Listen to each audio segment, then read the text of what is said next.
Ladies and gentlemen, we are here to talk about Dev Patel's directorial debut, Monkey Man.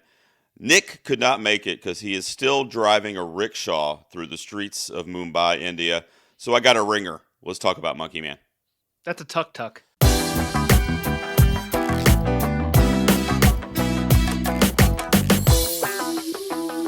Ladies and gentlemen, welcome back to another episode of Two Peas on a Podcast, where we review the latest and sometimes greatest movies every week. Gerald is here with you. However, as I kind of spoiled in the intro, Nick is nowhere to be found for the second week in a row. So producer Dan is coming out from behind the scenes to get back on the mic. Dan, how long has it been stacking triggers? I'm not counting that, of course. I'm talking about Not movies. counting stacking triggers. It's been since early September of 2023. But you don't miss it. You said you watched like 2 movies since then, right? Well, now I think 3. I think I've seen in total 5 movies, and 2 of them were new. 2 of them were X-Men 1 and 2 because we were babysitting or dog sitting for my sister-in-law, and their dog's name is Charlotte. We abbreviate it to Charlie. And then Okay. sometimes when we want her to settle down, we say Charles, as like fucking Magneto does in X-Men. Mhm. I'm like, boy, how do That's the cool. X-Men movies hold up? And pretty well. That's cool. I like that. And you get to reuse that. So you stepped up to the plate, man.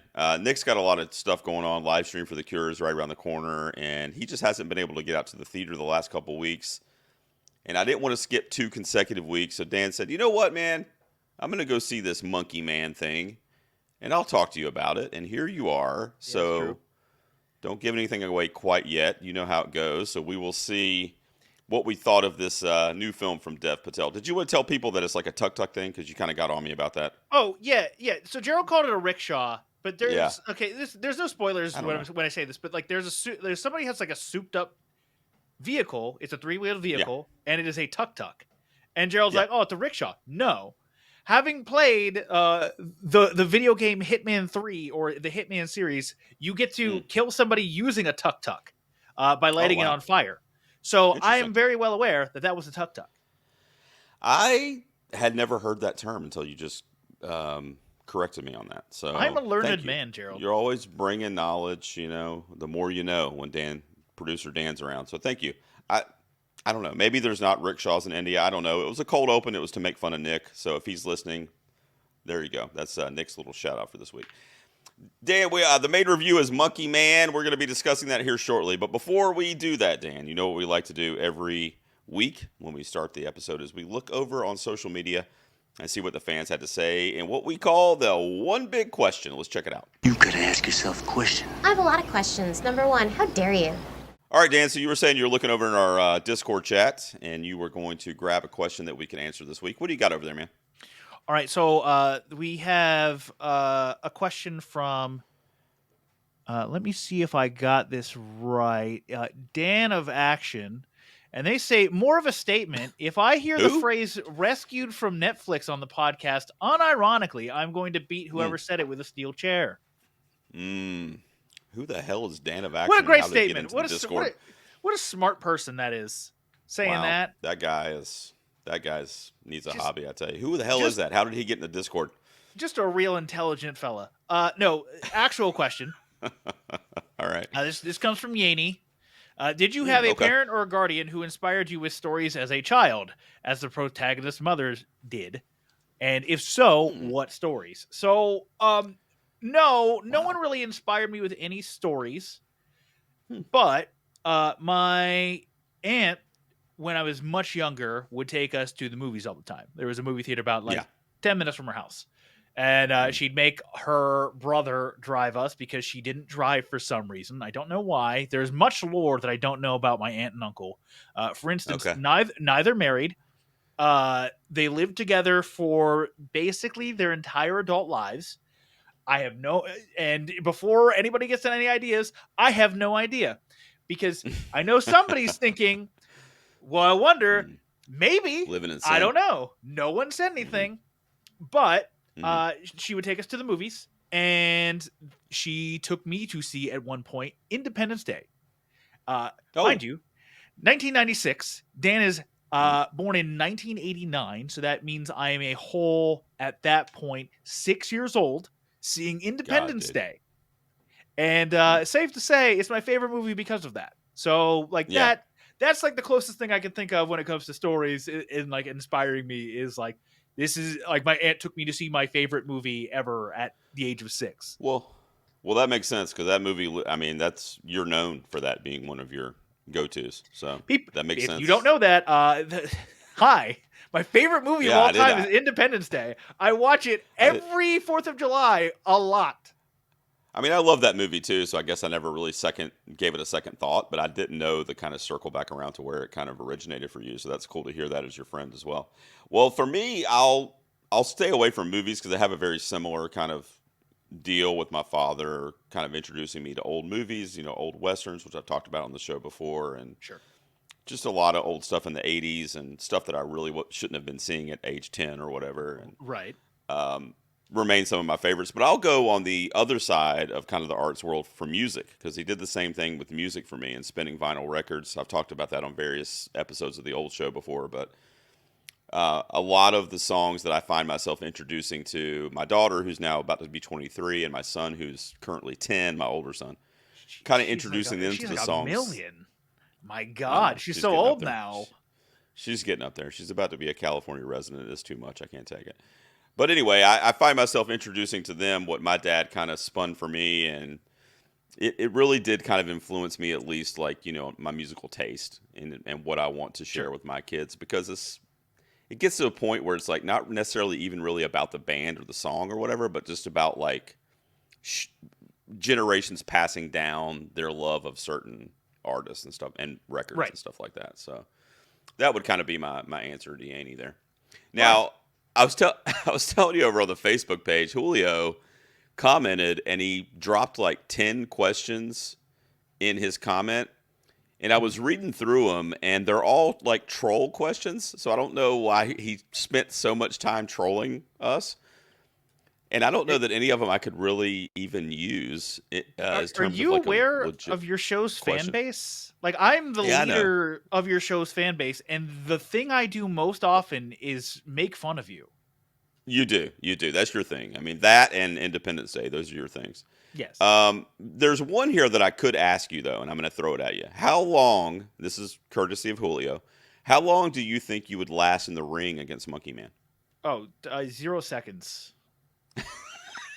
I got to say, it would just be me trying to run away from him, so maybe a minute, but that's it. If this is me, so okay, so let's talk athletic prime.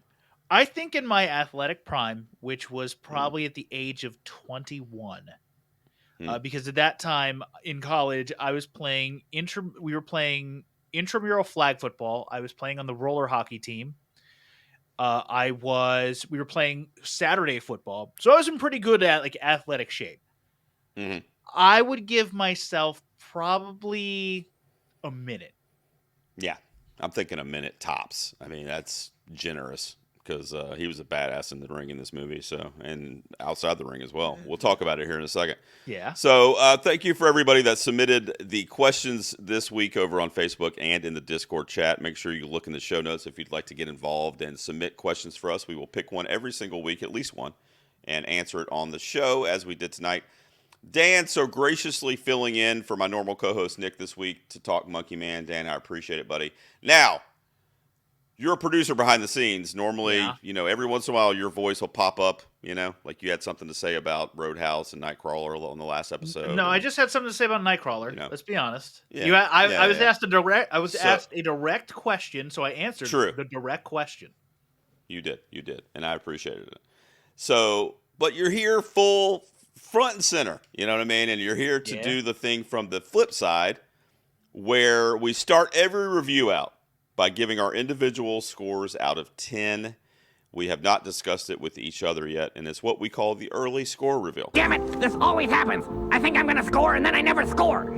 It's not fair. All right, Danny boy. I have my score here. I struggled a little bit. I really struggled. I think... mine was very easy. It's between two numbers for me, but I'm going to go with this one, and I'll explain why. As we're sitting here right now, this is my score, but I'll Sure. kind of elaborate on what I'm talking about. So I'm going to count us in here, buddy. You ready? Yeah. Here we go. 3, 2, 1. I got a 7 out of 10, and Dan, I think, is missing some fingers because Nope. all I'm seeing. I have a whole 5 here. Wow, he's putting up a 5. I have a for whole Dev 5. Patel's Monkey Man. I have a 7 out of 10, and Dan has a 5 out of 10, which sits 6 out of 10. You see how good I've gotten in math? He's getting there. Yeah. I mean, since we started the show, I mean, if nothing else, and nobody's listening to the movie reviews, but my math skills have drastically improved. So a 6 out of 10 cumulatively from producer Dan and myself on Monkey Man. It's funny that you gave it a 5. So real quick, guys, there's some general thoughts we'll get out of the way here in the next 5 minutes or so, and we will let you know when we get into spoilers. We'll run a little ad promo, and on the other side it'll be spoilers. So until then, it'll be spoiler free. So it's interesting that you gave it a 5 because when I was talking about struggling between two numbers, it was a 7 or an 8. So I obviously like this a lot more than you did. This movie is a tale of two halves for me, though. Oh, like 100%. Yeah, like the first half of the movie, I was just kind of like, it was at arm's reach in terms of like what the narrative was supposed to be, when we were going to kind of get to a lot of the action that you see in the trailers and whatnot, because we didn't have a whole ton of that in the beginning. And it was obviously set up and exposition, and you mentioned the background with his mom telling him the story that kind of mirrors what he's going to end up going through. And so I kind of get it when it all came together, but that's why I said if I saw this 2 or 3 more times, which I do want to see it again, I feel like maybe then it might be an 8 for me. But as I was watching it, best case it's a 7, just because the first half really drug for me. But once, and we'll talk about it when we get on the spoiler side, but once it gets to kind of the revenge arc and he kind of, turns into the badass that, he becomes in the second half of the film, Right. I loved it.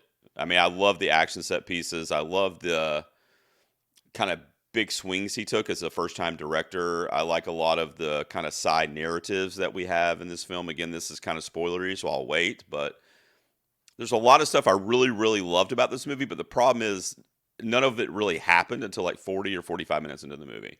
So that kind of brings it down a little for me because it just took a while to get to where it needed to be, in my opinion. What's your general take in giving it a 5 there? All right. So, like you said, it is a tale of two movies. What Dev Patel is attempting to do in the first half of the movie is a lot of storytelling through filmmaking. And what I mean by that is that the editing fucking sucks. The shots suck. The story sucks. Nothing feels cohesive. Everything is terrible in the first half of the movie. Like, I was sitting at a 3. Like, at the time he got to the temple, and I won't spoil what the temple is, obviously, but like when he got to the temple, that's when the movie changes. But until he gets to that point, it's like, what the fuck are we doing here spending any time on this movie? Like, why is Jordan Peele like, this movie's awesome? Why did anybody do anything with this fucking movie?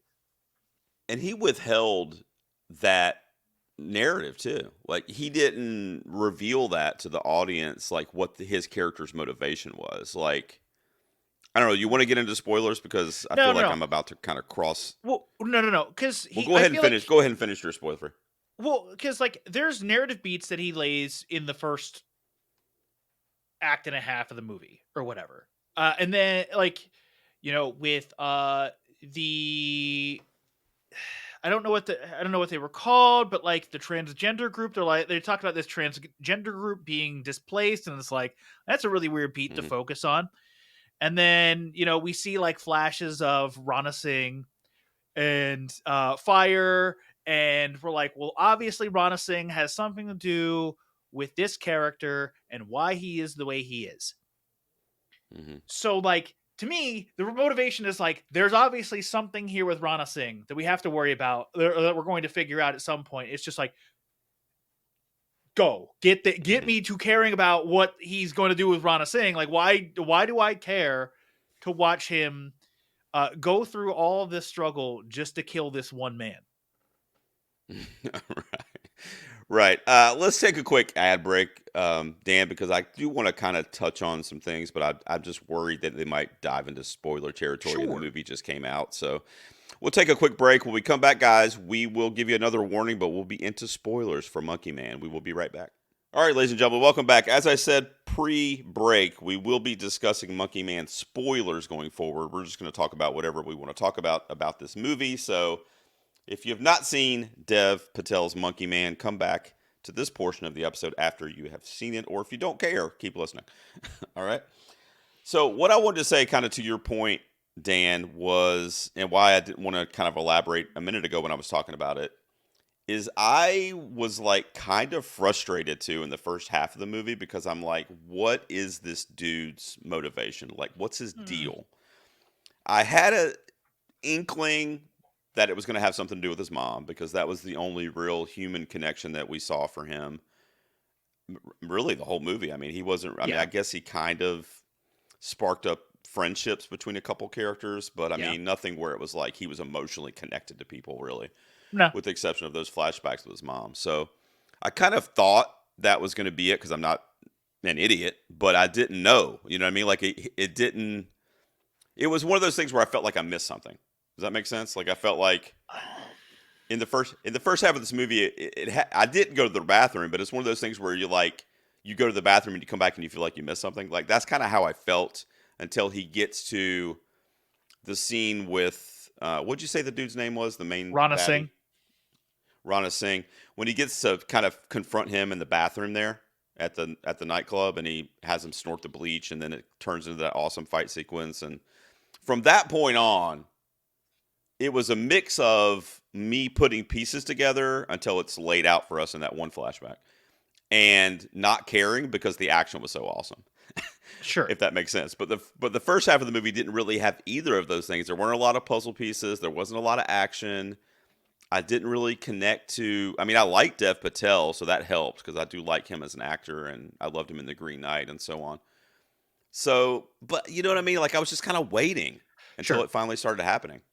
Yeah, that's the big problem with the movie is that not only does it withhold a lot of information until it makes you want to care halfway through the movie, it suffers, like I said, from its storytelling through filmmaking, where the editing is terrible. I'm gonna repeat this, but like the editing is terrible, the cinematography is terrible. The like him as a character is kind of like bare bones, and you're just Hmm. waiting. And that's kind of where I was. I'm sitting there waiting, and he finally gets to the temple, and I'm like, okay, are we gonna get something here? Like, am I gonna find out about who this person is? Because Hmm. what we know about them is very little. In fact, the name that they give us is not actually their real name, because he calls him he's called Bobby at one point, or like somebody asks what his name is, and he says it's Bobby. And if you look at the floor cleaner he's using, it's Bobby's Right. floor cleaner. So he obviously Right. just stole that name. So we have no idea who this person actually is. So again, it comes around to who is this man? What is his struggle? Why do I care? Why does the movie look like shit? Because if you look at the trailers, all of the trailers and all of the action comes from the second half of the movie, which is pretty fucking stupid and pretty Hmm. misleading. Because when you go in and I see that action, those action sequences, and I'm like, I expect crisp action sequences, long takes, Hmm. kind of not in uptight action shots, but like more zoomed out so you can see more stuff. you know Hmm. the stuff like you see in John Wick. The Yeah. movie that has actually changed this one man army genre forever. Now True. you expect when you see a one man army movie like this movie is, you want pulled back cameras, you want you know good fighting, you want long takes, Yeah. all that stuff. And when you don't get that in the first half of the movie or like 45 minutes of the movie, it's just mega frustrating to me watching it and being like, man, this is not what I was advertised at all. Yeah. I mean, I think we're in lockstep. I think maybe I'm just a little more forgiving because I did love the Yes, you second are. half so You much. you are Like, forgiving. In general, yes, but I think with this movie too, I love the second half so much. Like I said, from that bathroom sequence and that fight choreography with that character all the way through to the climax that we get. And I even like, because it does have a lull in there too, when he meets his trans army essentially Mhm. and the transgender people, and they kind of take him in because he's in hiding because everybody's looking for him. And I thought that representation was really special too. Like, I didn't know anything about that storyline, and I know I went and read about it afterwards. And if you think of how important that is for trans people to be represented in a big blockbuster like this, I mean, that's a really nice touch. Like, I really like that because he could have chosen any. He was a co-writer in this movie too, so he could have chosen any kind of marginalized group or whatever, homeless people, or I mean, anything to kind of write into the story. But the fact that he went out of his way to not only represent this community that is marginalized generally around the world, I mean, even here in the US, and then also give them such a big part in the final act of the movie where they're just straight up kicking ass, dude. I mean, Yep. that was that nightclub scene at the end that culminates to the VIP room with the shots with the mirrors and stuff. And you were mentioning a lot of the stuff in the first half that really was a downgrade in terms of like the filmmaking prowess. I mean, he's a first time director, but I think that it's just weird, man, that it was, in my opinion at least, it was so much better in the second half. Like, I don't know. It was like I weird. It was like, no, well, no, it's intentional. It's intentionally yeah. bad in the first half because he is disorganized. He really doesn't have a plan. He's just kind of going through the motions. And that's kind of how the movie feels. And that's why what I'm talking about when I'm saying storytelling by filmmaking. Because Okay. he's using the editing being bad to be like, well, this doesn't make much sense because, he's kind of purposeless. The Hmm. camera work is all jumbled up and looks like a Shoddy. disaster Hmm. because he's a disaster and he's really, again, directionless. So that's like, it's purposeful. And I respect that from a craft. However, from a viewer, I need my movies to look good. And if they don't look Right. good, I'm going to call them fucking terrible. And that's what I was about to do through the first half of the movie. Is be like, this movie fucking sucks. Why does anybody like Do you, this? let me ask you this. Do you think if, and this is going to put you on the spot perhaps, or maybe this will be easy for you, but do you think if he had chosen to show us, like if the movie had opened with the tragedy No, and nope, what happened to his mom, nope. do you think that would have helped? So you like the way that it kind of reveals itself in the last act? In theory, this is actually the correct way to do it. Because if you Okay. just start with the big thing and then he goes and fails on his mission and you're just I feel like at that point you're just kind of like, I don't really care to see him rise back up. But now, because you've only been fed breadcrumbs, and the breadcrumbs Hmm. finally lead to the loaf of bread in sitting there in the middle of the movie, now you're like, oh, this is what it was. And that's why, like, because he really never confronted it. Again, storytelling through filmmaking. Once he confronts what happened and all the events and how they shaped him, then everything becomes a bit more purposeful. The Hmm. story actually like develops and becomes, you actually see the picture. His fighting gets infinitely better. The takes are longer. The camera's more pulled back and more focused on what's going on. It's, again, I like what he's doing in terms of from a filmmaking perspective. It's good stuff, but it's fucking hard to watch the first half when it's just Right. so bad. Right. I never thought of that kind of like the filmmaking style mirroring what the character was going through, but that does make sense now because when he kind of turns into that James Bond character almost where he's almost indestructible, Yeah, it's right around the halfway point, and yeah, that I loved it from that point on. yeah. I mean, even the slower, quote unquote, slower moments in that second half I still enjoyed, and that was actually when with a lot of the trans folks really, but that was when we got a lot of the emotional connection for him as a character too. We saw that kind of human side of him too, connecting with them in kind of the underground world there. And then I can't remember the lady that was like the object of his affection, and he had kind of had a crush on her, the girl with the tattoo or whatever. They kind of connect a little Yeah. bit, Do we ever and get her she ends up. name? I don't know actually. She ends up kind of saving his ass at the end too, which I thought was cool. Uh, Um, I wonder, because like we get the religious leader who I don't remember his name. It's like Baba something, and then you get Rana Singh, and then I think you what's his name? Alphonse? Is it? Am I right in that his buddy's name is Alphonse or yeah, something like that? Alfonso, Alfonso. Alfonso. So like outside of them, and then who's the manager? Because we also get her name too.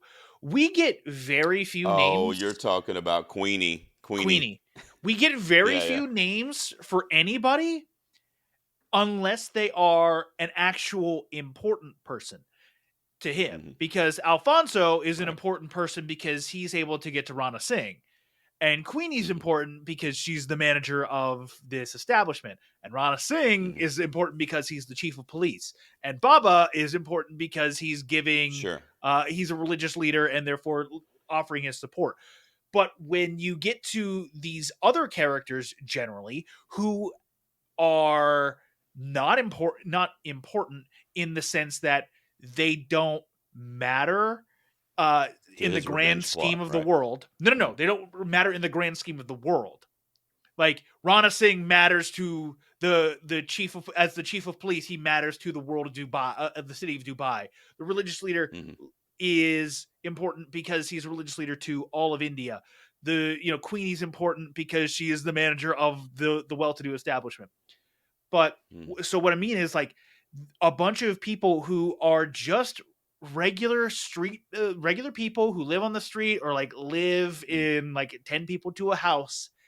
They don't matter, so we don't really get their names. And I could be wrong about that, Okay. but for the most part, I feel like we didn't get too many names outside of the four people I You're mentioned. right. You're right. But we did get her name, but I don't remember it. But I guess it's Sita, Sita, is the lady that he kind of Sure. sparks up a little bit of a whatever you want to call it. I guess. Um, Kind of a mutual admiration. I guess would probably be the best way to put Yeah. it. But Yeah, um, no romance or anything like that. It was just kind of like a hey, we're both in this struggle together from just like completely opposite right, sides. right. So, what did you think about? Well, I want to ask you a couple things, and then I'll obviously give my opinion as well. But what do you think about, or what did you? Let me ask you this. This is a stupid question, but I thought about it as soon as it happened, and I was going to ask Nick about it. You're here now, so I'm going to ask you. Dev Patel wrote this, as I said.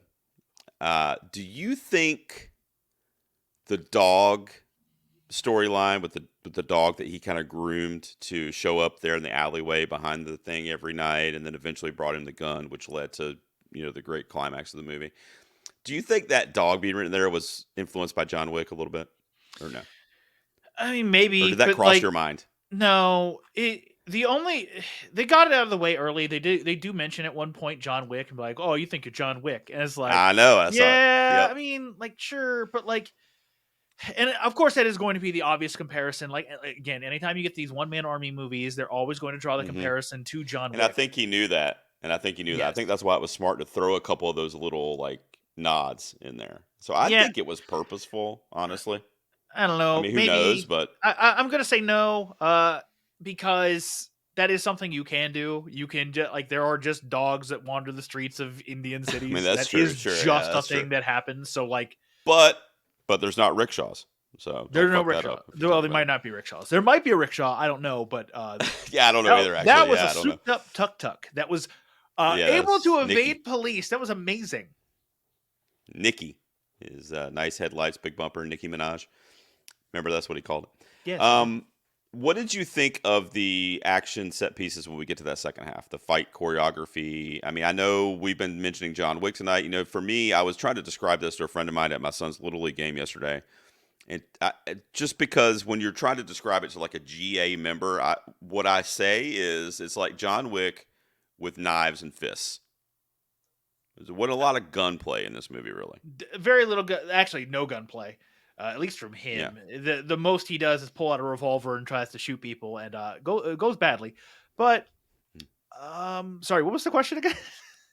Just about the general, like how this holds up in terms of fight choreography. Because the reason I was saying that is Oh, because you and I both are saying John Wick is now the standard, really, and at least it in is. big budget productions. Yes. So how does this hold up? I mean, was this good action to you once we finally get there?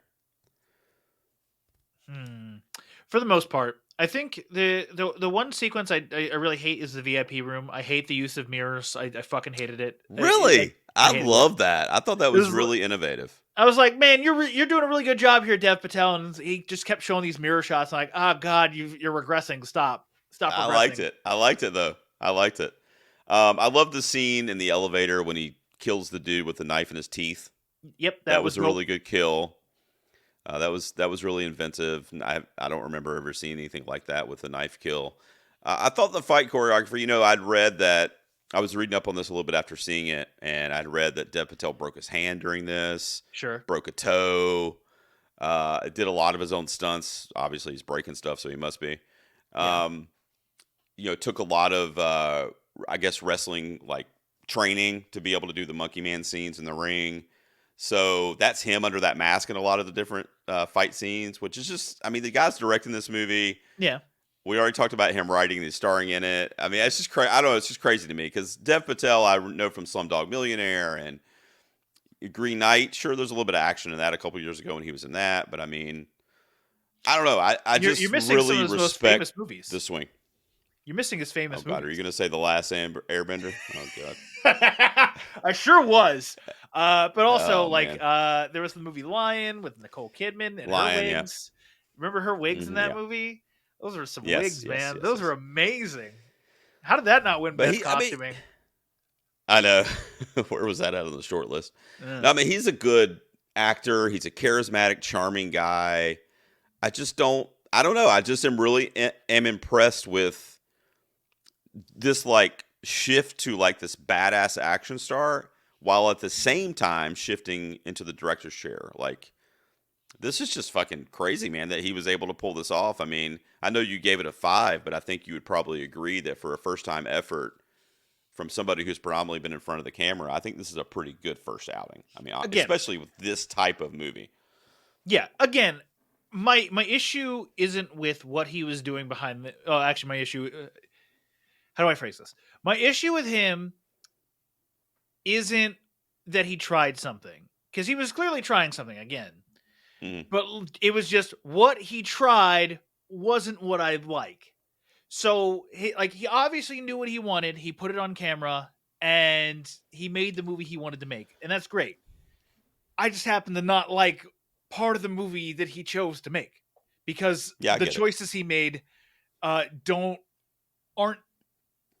make for a good viewing experience. I get it for at least the first half of it. For the first half, yes, that's what I'm talking about. Like, he clearly knows what he's doing. It's just he intention. It's like that. Oh god. It's the reference. It's where we trained him wrong on purpose. Like, it was kind of like one of those things where it's like I made the movie bad on purpose and then made the movie good on purpose. Like, you get your asylum movies, which are always fucking terrible and everyone knows what they are. But like, this is clearly above that level because Dev Patel knew what he was doing in making the first half not very good and then elevating it as the story required it to be elevated. And it's crazy too, because even as you're sitting there talking about it, I mean, there's some shots in that second half that, I mean, we've already said how it just kind of looks like two different movies, but Yes. there's that shot where he's fighting on the bar and it has all the bottles lit up behind him, and it kind of has a silhouette of him and whoever he's fighting, like that kind of shit's like very. I mean, that's obviously not the first time somebody's done that, but No. I got like a Kill Bill kind of vibe in that scene before the trans army shows up, because it's him in the center of this room with all these goons, descending on him. And I actually thought to myself, I'm like, oh shit, are we about to get a Kill Bill homage here where he just fucking kills 1,000 dudes? Yeah, crazy And 80s fight. inexplicably.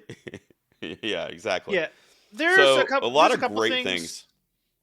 I'm sorry. There's a couple things like you mentioned the bar, like the fight in the bar, and he cuts away from that a couple times. And I'm like, why are you cutting away from this? This is like clearly the shot you wanted to have the most in this movie, and you're cutting it. Like, you're cutting away from this to show other people fighting, and it's just like, if you want to show other people fighting, just do a long take of them fighting. Have your long take of you in front of this fucking bar beating the shit out of these people, and like that. That's going to be way cooler and way more memorable. But you kind of screwed it up because you decided to cut away from it for some reason. I like there's just like there's little things like that. Yeah, Like I get it. this is the big part of your movie, and you're choosing to focus on the Transformer, which is fine, but like give your character a cool action like set beat, and then give the Hmm. Trans Army their own action Instead set of back beat. and forth. Yes. Yeah.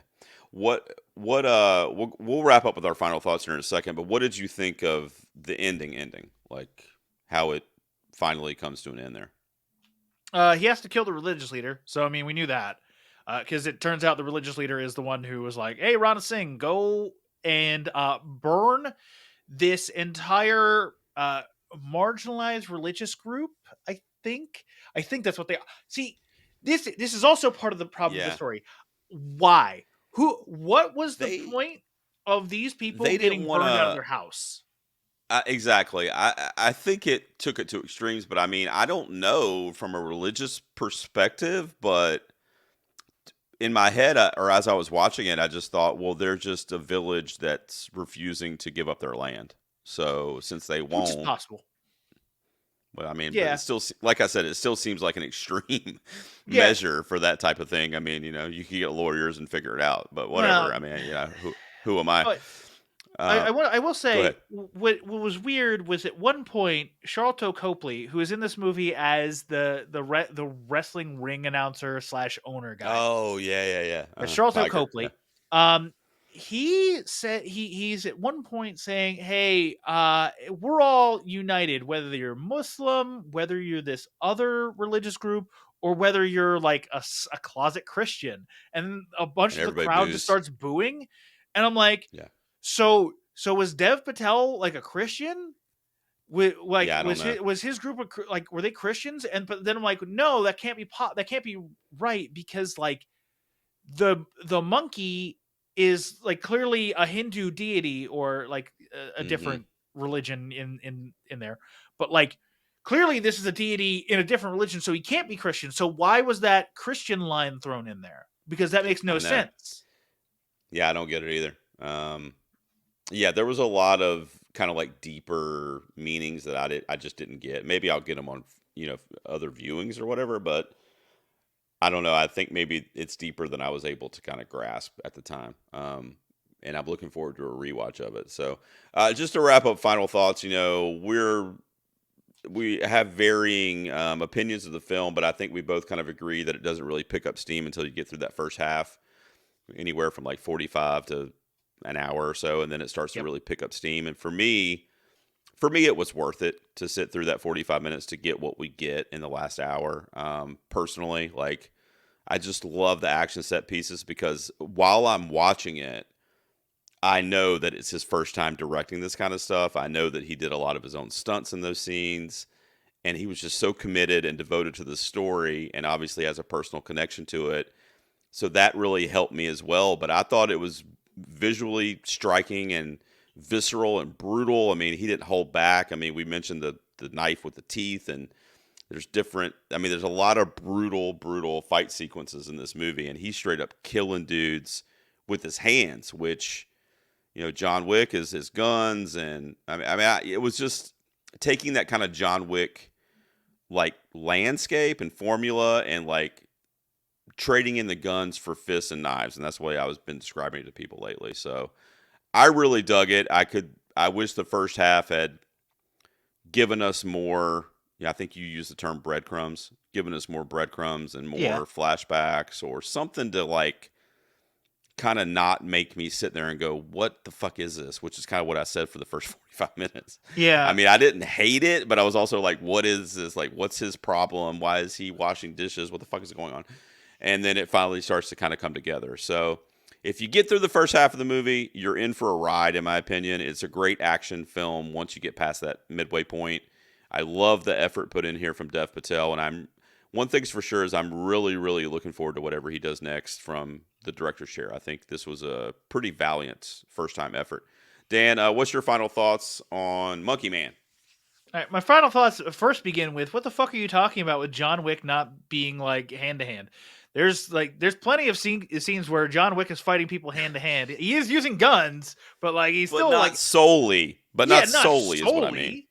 Okay, Yeah. well, and if you're gonna get that granular, fine. Um, Okay. so again, I think that from a general audience perspective, if you like this movie, I'm happy for you. I think that when it comes to the first half of the movie and taking 45 minutes for this movie to get going, that's comparatively like saying, hey, Final Fantasy 13 doesn't really pick up until you're about 40 hours in of a 100-hour game. It does, like, to me, that doesn't fly. That is not a thing that ever should happen, to where you're like, oh, just like you have to sit there next to somebody and be like, just wait, it'll get good. I promise, it'll get good.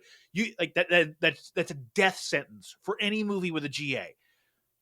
So like, I again respect the film craft that Dev Patel put into the movie. I just don't think that it was the smartest decision to do, because you're going to lose so many people, or at least in theory, you're going to lose a lot of people, uh, just because you chose to make a movie that doesn't look very good in the first half. It does pick up in the second half. It does get way better. And if the second half of the movie was like the whole movie, I would be right there with you at a 7. But for me, the first half was a 3, like a legitimate 3. I'm sitting there like, this is a 3, this is a 3, this is a 3, this is a 3, and then we get to the temple, and then I'm like, all right, this is picking up. We're at like a 4. All right, all the good action is like 5, and it's like, all right, we're gonna stick around there unless like something crazy happens in terms of the action, Hmm. where it's like, this Hmm. is really worth it. But like, Hmm. it's good, competent action at the end. It's just, is 45 minutes of your time worth it sitting through to get there? I don't think so. I do think so. Dan, I also think that I'm thankful that you joined me this week to talk about Dev Patel's Monkey Man. There you go. Dan, do you want to tell them about Stacking Triggers? Do you care about people listening to that? You want people to listen to I that, mean, yeah, right? I want people to listen. I want people to watch. Tell them. Go So ahead. Stacking Triggers is a Magic the Gathering podcast. It's me and Bill, my friend Bill, and Hmm. we're playing. We play competitive Magic at a not good level. The highest level of success that either of us has had is an RCQ, which is a regional championship qualifier win, held by me. Uh, Oh, I could have gone to a regional championship. However, my dog had to have like emergency surgery, and I could not afford to go anymore. So that sucked. But I didn't uh, know about that, man. I'm sorry. I didn't tell anybody about it because Hmm. I don't like bugging people with my shit. But Hmm. yeah, if you want to hear some weird takes on Magic the Gathering, if you want to see bad players making bad plays and learning from them, and then yell at them in the comments, feel free to do so. It's Stacking Triggers on every podcatcher. You can also find us on YouTube, Stacking Triggers. Speaking of bad takes, I think Nick's coming back next week, and we will be looking into Alex Garland's new film, Civil War, which apparently might be his last film. From a I don't know if you director saw standpoint. that From a director from the standpoint. director's chair. Yeah, so we're Yeah, going to he's talk very about. much like, I don't want to do filmmaking from directing. I want to just I'm good with just writing. But yeah, I'm done making Yeah, movies.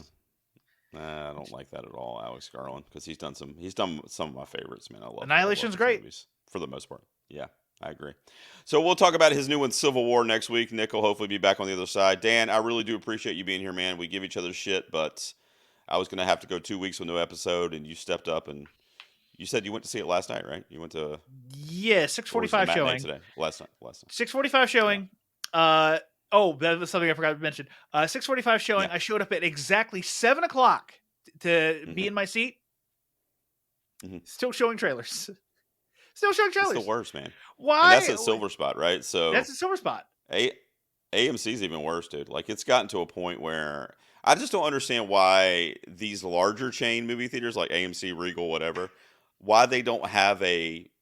Well, I guess I do know why because it's about advertising dollars, but I don't know why they don't have like the actual movie start time built into the showtime. So it'd be like 6:45 is the showtime, right? Movie starts at 7:05.